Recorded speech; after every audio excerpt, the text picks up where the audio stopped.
Hi, I'm Vanessa Ford, co-founder of Menopause, and joining me today is our research co-founder, Dr. John Konhilas. John, welcome to the show. It's a pleasure to be here. Menopause isn't a disease, but it does open up some of the risk, and that's what those symptoms are signs of potential risk. Absolutely. That's a great way of thinking about it, because this increase in susceptibility to disease is now being very well documented. I will have to say that we are just really getting into the new age, I think, of understanding this in the context of overall populations. Women have been neglected from studies for many, many years. They have different susceptibilities, different tolerances. One of the main hypertensive medications that actually is out there, about 30% of women are intolerant to it. So you can think about, hypertension, which happens to actually increase, of course, with menopause, as being a main driver of overall cardiovascular health. Well, we have no way of treating that because we're not addressing it in women.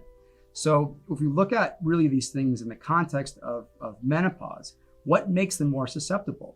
Well, clearly disruption of the microbiome has a huge role in this, because we've shown that we can actually reverse that disruption, provide a more sort of anti-inflammatory environment, and protect against a heart attack.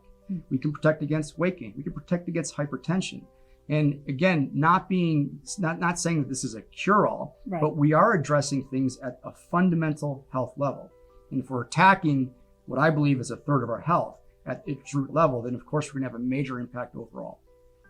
What has your research shown regarding changing the microbiome and the impact on hormonal balance specifically? So the hormonal balance is actually something that still is very difficult to study.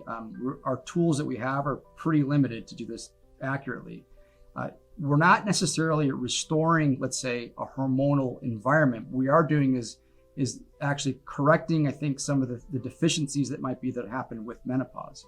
So, for example, when the estrobolome is actually acting in a normal way, it will actually take estrogen, excess estrogen, and allow the body to get rid of it. So now you can imagine that if you boost up that estrogenic potential in a woman who's not in menopause, it actually will increase estrogen in the blood and cause adverse effects, right? So the microbiome is very good at regulating that. So now you can imagine that you've lost effectively that estrogen stimulus coming from the periphery, right? Coming from your normal cycling.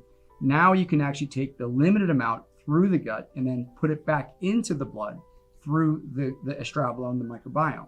So you're basically combating it by essentially savoring all the estrogen that's there and then applying that back into the system where it needs to be. And the gut's a very good regulator of that. For more support from the Menolabs community, download the Menolife app, follow us on Facebook and Instagram, or visit our website. All the links are in the description below.